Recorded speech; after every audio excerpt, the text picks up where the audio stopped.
تستحقي ان انت تتشالي على الراس، تستحقي اللي يعيشك ويخليكي تبقي مطمنه، اوعي تقلقي ان هو هيسيبك وما يمشي، هيخوني ما يخوني، يبقى ده مش ليا. يبقى انا من البدايه ما اتعلقش، من البدايه ما اقولش ان هو ده رقم واحد في حياتي. لا، انت رقم واحد. ربنا سبحانه وتعالى قال في كتابه: وما ظلمناهم ولكن كانوا أنفسهم يظلمون. انت اللي أهملتي نفسك، انت اللي حسستي نفسك ان انا سعادتي مبنية على مكالمة تليفون منه. لما افتح تليفوني كده والاقي منه مسج حلوة، يا هبلة يا هبلة، الحياة مش كده. النهاردة هو ما كلمنيش، يبقى انا حزينة، يبقى انا طب هو كده هيسيبني، طب هو هيكمل معايا؟ ده حتى لو كملوا واتجوزوا تفضل عايشة في قلق وفي خوف. ليه؟ هو هيخوني. طب هو مسك التليفون يبقى اكيد بيكلم واحدة، هو كده خلاص هيخوني وهيسيبني. عشان انتي من جواكي بتزرعي ده، انتي من جواكي بتشدي ده. اوعي تفتكري ان قانون الجذب ده قانون كده وخلاص. لا، انتي بتجذبي الاحساس اللي انتي بتحسيه. لو قلتي هيسيبني بتخلي الدايرة تدور حواليكي والدنيا تتظبط حواليكي ان الشخص ده يسيبك. عارفة لو انتي بطلتي تتعلقي، عارفة لو انتي بطلتي تقولي ان هو هيخوني، لو انتي عادي بيكلم حد ماسك التليفون وقاعد لوحده، ما يقعد، ايه المشكلة؟ لو بطلتي تدوري، بطلي تفتشي، بطلي فوقي واهتمي بنفسك. والله طول ما انتي مهتمية بنفسك، طول ما انتي رقم واحد، طول ما انتي شايفة نفسك، طول ما انتي شغلة حياتك بحاجة تانية غيره، هو مش رقم واحد، هو مش سعادتك. سعادتك انت اللي بتعمليها. بطلي بقى تجلدي في ذاتك، وبطلي تلومي في نفسك، وبطلي تقولي اصل انا لو ما عملتش كده، اصل هو واحده بتقولي اصل هو رنلي وانا ما ردتش عليه فخلاص زعل وعمل لي بلوك. بالسلامه بالسلامه. في ايه؟ عايزه تكملي معاه ليه؟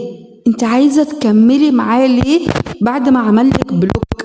ما تفوقي لنفسك، فوقي لنفسك واعرفي قيمتك وعززي نفسك.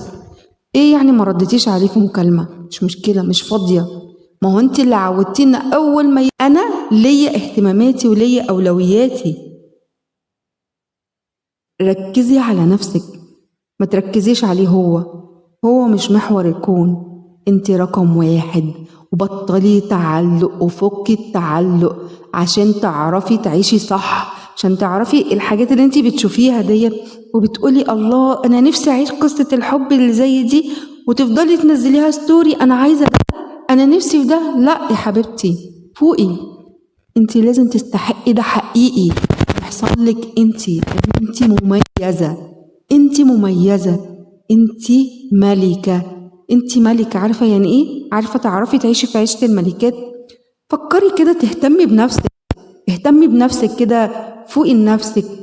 خشي كده خدي لك شاور، وانت بتاخدي الشاور كده قولي انا النهارده انا بفوق من كل وجع، بنزل بالميه دي بغسل نفسي من جوه، بنضف نفسي من اي وجع واي حزن واي تعلق.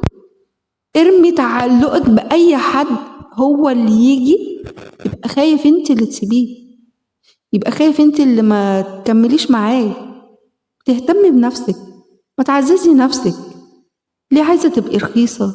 ليه عايزة تتعاملي معاملة الاستبن اللي هو انت موجودة خلاص انا ضمنت انت موجودة لما احتاجك هلاقيكي؟ لا، انت مش كده.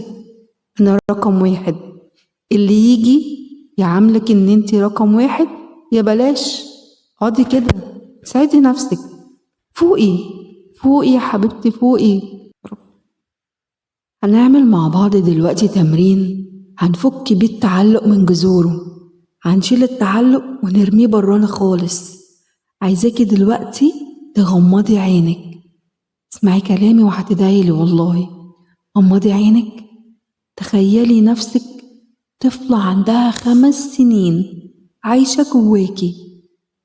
بصي لها كده، خديها في حضنك، طبطبي عليها وقولي لها انا شايفاكي، انا سامعة خوفك، انا هحميكي، أنا بحبك، أنا مش هسيبك. خديها في حضنك، طمنيها، قوليلها ما تخافيش، انتي معايا هنا في أمان، مفيش حد هيأذيكي، أنا وانتي، أنا هحميكي، أنا بحبك. قوليلها كده، أنا بحب. احضني نفسك وانتي بتعملي التمرين ده كده، احضني نفسك وقوليلها أنا بحبك، ما تخافيش، أنا مش هسيبك، انتي تستاهلي انك تكوني ملكة، انتي تستاهلي تتحبي صح. من هنا تبدأي تتعلمي تحمي نفسك بنفسك. من هنا خلاص مفيش وجع تاني، مفيش خوف، في أمان، مفيش تعلق بحد. أي تعلق هيجيلك هيبقى الباب مقفول لأنك مش هتتعلقي، انت بتنضفي وبتقفلي. انت احضني نفسك بنفسك، طبطبي على نفسك، حبي نفسك وقوليلها ما تخافيش، أنا معاكي. اعملي لنفسك مسج كل يوم ابعتها لها، قوليلها أنا بحبك، أنا بحبك. ابعتلها قوليلها صباح الفل، صباح الخير، طمنيها وقوليلها اطمني، احنا معانا رب العالمين. قوليلها اطمني، احنا معانا رب العالمين، هو هيخلينا نختار صح. والحلقة دي خلتك تفهمي نفسك أكتر. اكتبيلي في التعليقات أنا بدأت أرجع لنفسي، واشتركي في القناة عشان نكمل رحلة الترميم حلقة بحلقة. وفي النهاية أنا ماشية على مهل بس مطمنة، وما توفيقي إلا برب العالمين، عليه توكلت وإليه أنيب. والسلام عليكم ورحمة الله وبركاته.